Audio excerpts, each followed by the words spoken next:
Hello, my name is Ash, a counselor in training. This is my Relatable study podcast for individuals who need help studying for their NCE, CPCE, and other related counseling exams.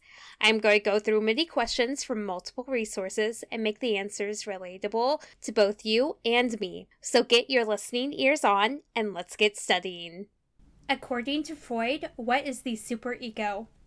The superego develops last and incorporates the higher concepts of ethics, morality, and justice that is in the personality that allows concepts of wrong, right, and the greater good to override base instincts and rational goals. The superego is also the inner critic. It also allows you to feel guilt and shame. It also helps balance out the id and the ego. It is defined primarily by norms and values.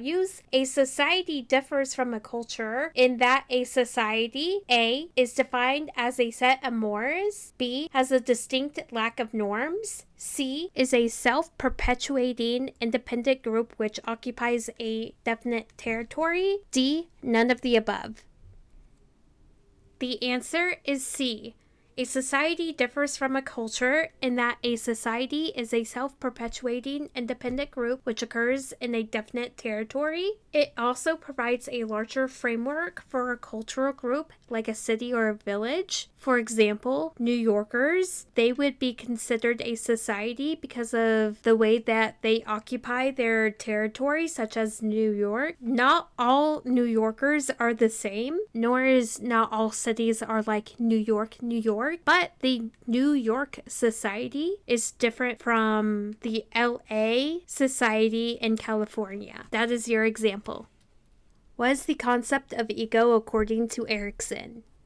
The ego, first of all, is essentially mediates the irrational impulses related to the id, and the concept of ego derives from Erikson in 8 psychosocial stages, which include will, hope, competence, purpose, love, fidelity, wisdom, and care. And the ego strengthens results from overcoming crisis in each stage of development, which allows the individual to maintain good mental health despite the challenges and are able to cope with conflict. Erikson takes the ego and puts it into his psychological stages to help individuals overcome challenges and are able to cope with different conflicts. Ethnocentrism. A, uses one's own culture as a yardstick to measure all others. B, means race. C, is a genetic term. D, all of the above.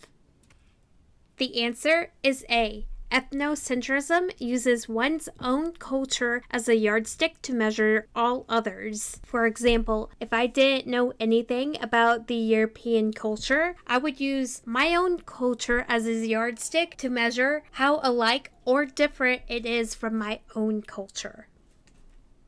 Describe Paget's sensory-motor stage of cognitive development. The sensory-motor stage is birth to 2 years old, and infants cannot evoke representations of objects or people when they are absent from symbolic functions. Infants will interact with their surroundings and can focus on objects other than themselves. Infants are also learning to predict events. Like when a door is opening, someone will appear. Infants can also learn in this stage that objects will continue to exist when they are out of sight and begin learning about a sense of causality. That is all 5 questions. Thank you for listening. Keep calm and study on.